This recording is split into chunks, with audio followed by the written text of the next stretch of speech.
जनी दौर दर्द जो से सबक सूर पढ़नि पन्नो सो पढ़नि जंहिंमें पसण पिरीअ जो। मोहतरम साथियो, हक़ मौजूद हाल फ़क़ीरी दाइम क़ाइम।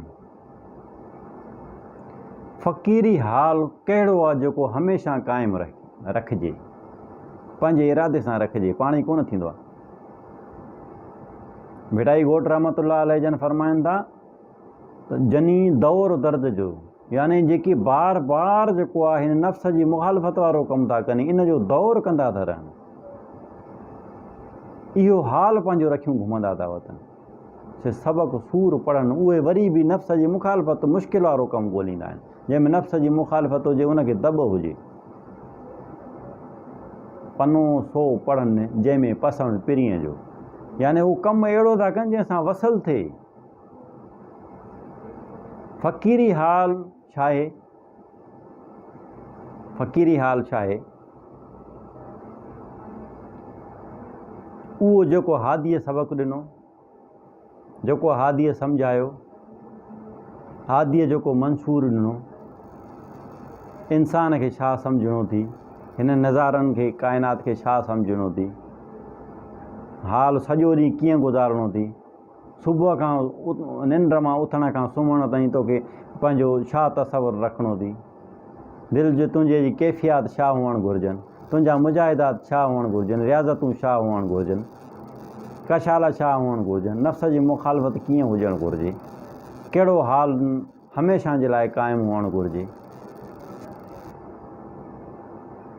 फ़क़ीर बि उहो सरबो आहे जंहिंजो हाल क़ाइमु हुजे, हर वक़्तु जनी दौर दर्द जो, नफ़्स जी मुखालफ़त वारो दौर कंदो रहे। हादीअ जेको फरमाई त नफ़्स जी मुखालफ़त कजांइ, त सुबुह जो उथण खां वठी सुम्हण ताईं घणी मुखालफ़त कई, शाम थिए पनो खणी वेही पंहिंजो पाण खां हिसाबु वठि, पंहिंजे नफ़्स खां हिसाबु वठि, उहो हिते जवाबु ॾे। हे हादीअ सां जेको इक़रार कयो थी, वाइदो कयो थी, सॼे ॾींहं में छा कई, कहिड़ो हाल रखियई पंहिंजो,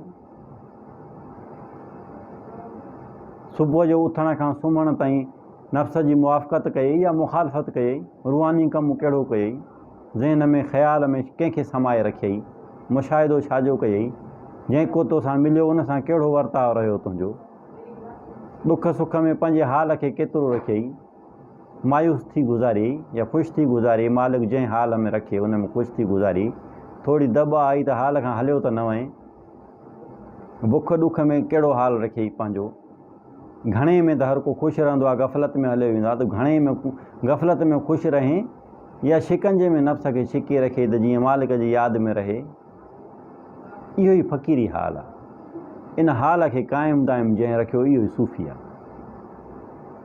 शाम थिए न, जंहिं महिल काग़ज़ खणी पंहिंजो पाण खां जंहिं महिल हिसाबु वठंदासीं त अछा कारा ज़ाहिर थी बीही रहंदा।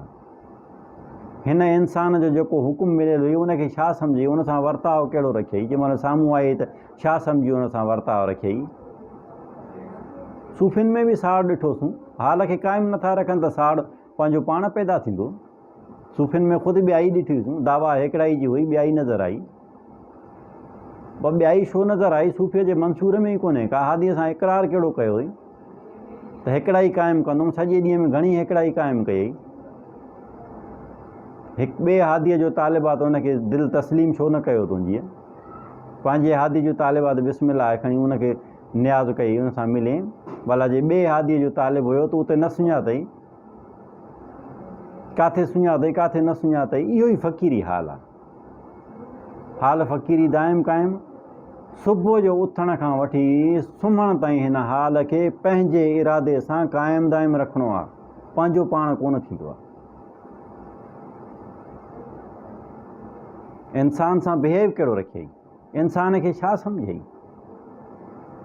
हिकिड़ो सूफ़ी हुयो, सैर कयईं, सैर में कुझु न मिलियो, मायूसी अचेसि पई, चए पियो नफ़्स खे ज़रूरत आहे, पेट खे ज़रूरत आहे, कीअं गुज़र बसर थिए। वञे पियो अरमान में, 2 झिरकियूं मथे पई विड़ियूं, हिकु झिरकी अची हिन जी गोदड़ी में पनाह वरिती, नफ़्स अंदरों ख़्यालु पैदा कयो त शिकार थी वियो, गुज़र बसर थी वेंदो, सो मानी बि मौजूदु आहे, भाॼी कोन हुई, भला इनखे लाहियूंसि था मुंडी पचाए करे मानी सां खाऊं था, वक़्तु गुज़री वेंदो। अलाह ताला उन झिरकीअ खे ज़ुबान ॾिनी। इहे सभु मुर्शिद हादीअ जी रहनुमाई जा रूप आहिनि। झिरकीअ खे ज़ुबान ॾिनी, झिरकीअ ॻाल्हायो। झिरकी चयो त फ़क़ीर आहियां कासाई आहियां, मूं त तो वटि अची पनाह वरिती, तूं त मुंहिंजी मुंडी थो लाहे पियो, तोखां त हो बहितर हो जेको विढ़े पियो, मुंडी त कोन पियो लाहे। सूफ़ी आहियां या कासाई आहियां, इस बात में फेल थी वियो न, सम्झेसि हा न, सम्झी न सघियो, ख़्वाहिश ग़ालिब अची वई न, वक़्तु गुज़र छा 7 ॾींहं नबी पाक सल्लल्लाहु अलैहि वसल्लम सम्झनि, पथर ॿधा, तूं छो नथो ॿधे, छा थो थिए? उते फ़क़ीर ख़बरदार थियो, हादी वटि अची हाल बयानु कयईं। हादीअ फरमायोसि न सुञातई, सुञाणी हा, हाल फ़क़ीरी दाइम क़ाइम। अलाह ताला क़ुरान मजीद में इहो शान बयानु थो करे, रिजालुन तुल्हीहिम तिजारतुन वला बैउन अन ज़िक्रिल्लाह। मालिक तो फरमाए त मुंहिंजी नज़र में मर्द उहो आहे जंहिंखे हीअ दुनिया जी ख़रीदो फ़रोख़्त मुआमलात मूं ख़ुदा जी यादि खां गाफ़िल न कनि। हिन मुआमलात में अची जेकॾहिं यादि ई न रहे त पोइ सूफ़ी हाल फ़क़ीरी क़ाइम दाइम काथे आहे? फ़क़ीर हर वक़्तु हिकु हाल में, हर वक़्तु हिकु हाल में हुजे, हुनजो टेम्परेचर हेठि बि न वञे मथे बि न वञे, इहो हाल क़ाइम दाइम आहे। शाला रब्बुल इज़्ज़त असां ऐं अवां सभिनी खे पंहिंजे हादीअ जे उन्हनि फ़रमूदात ते जिन में असांजी इस्लाह आहे, जंहिंमें असांजो फ़क़ीरी हाल क़ाइमु रहे, उन ते हलण जी तौफ़ीक़ अता फ़रमाए। कोशिशि मरंदे घड़ी ताईं